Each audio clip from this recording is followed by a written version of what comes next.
বাংলাদেশকে একটি কার্যকর রাষ্ট্রে নিয়ে যাওয়ার জন্য, ইসলামপন্থী রাষ্ট্রে নিয়ে যাওয়ার জন্য আমাদের কাজ করতে হবে। আমরা বলতে চাই, সংসদ কার্যকর করা না, শুধু আমাদেরকে রাজপথে আন্দোলন করতে হবে। কারণ মনে রাখতে হবে, বাংলাদেশকে ভারতপন্থী মানুষগুলো সব সময় আমাদের উপর চেপে বসে বাংলাদেশকে দমিয়ে রাখতে চায়।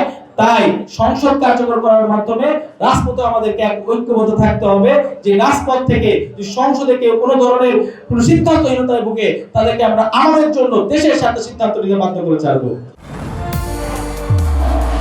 নির্মাণে নাম্বার 1 শাহ সিমেন্ট। আমরা একটা জিনিসকে সবসময় মূল্যায়ন করতে চাই, বাংলাদেশ একটা মুসলমান এবং ইসলামপন্থী কান্ট্রি, যেখানে বাংলাদেশে মুসলমানরা সবার আগে ইসলামকে নিয়ে আমরা সবচেয়ে বেশি কেয়ার করি। এবং রাজনীতির ক্ষেত্রে আমরা দেখেছি ফ্যাসিবাদী আমলে কিভাবে ইসলামকে দমিয়ে রাখা হয়েছে, আমরা দেখেছি কিভাবে আমাদের আলেমদের উপর অত্যাচার অবিচার করা হয়েছে। তাই আমরা বলতে চাই, আজকে যে জাতীয় সংসদ তৈরি হয়েছে, সেখানে অনেক মাদ্রাসা শিক্ষার্থী আছে, অনেক উলামায়ে কেরাম আছেন, অনেক আলেমে দ্বীন আছেন। আজকে এই সংসদ থেকে আমরা দেখেছি সেখানে ফ্যাসিবাদও কিন্তু বক্তব্য দিয়েছে।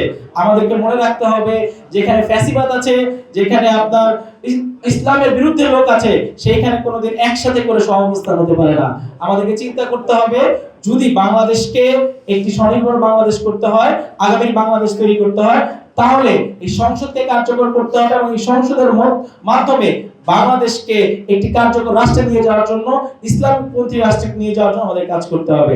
আমরা বলতে চাই, সংসদ কার্যকর করা না, শুধু আমাদেরকে রাজপথে আন্দোলন করতে হবে। কারণ মনে রাখতে হবে, বাংলাদেশকে ভারতপন্থী মানুষগুলো সব সময় আমাদের উপর চেপে বসে বাংলাদেশকে দমিয়ে রাখতে চায়। তাই সংসদ কার্যকর করার মাধ্যমে রাজপথে আমাদেরকে ঐক্যবদ্ধ থাকতে হবে, যে রাজপথ থেকে সংসদে কেউ কোনো ধরনের কোনো সিদ্ধান্তহীনতায় ভুগে তাদেরকে আমরা আমাদের জন্য দেশের সাথে সিদ্ধান্ত নিতে বাধ্য করে ছাড়বো।